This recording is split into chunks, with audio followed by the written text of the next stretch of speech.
अक्सर लोगों को कहते सुना था, खुदा ऊपर से हमें देखता है,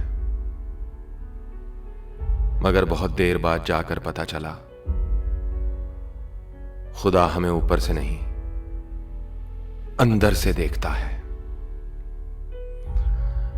जो अंदर से मैले हैं वो बाहर से चाहे कितने ही साफ क्यों ना हो,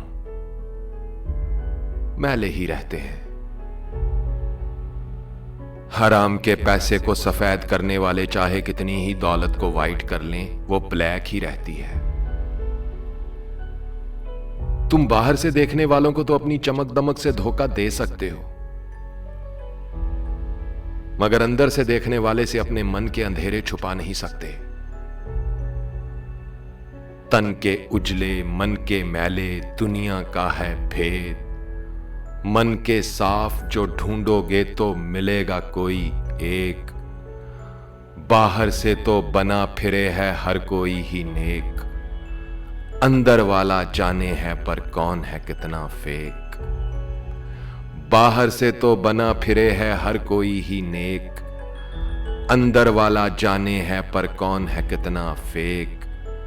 तन के उजले मन के मैले दुनिया का है भेद। आवाज और तस्वीर की दुनिया के दोस्तों, सदा सलामत रहो, शादो आबाद रहो और कभी कोई गम और तकलीफ की घड़ी आपको छू कर ना गुजरे। नाचीज खाकसार को उज़ैर रशीद कहते हैं।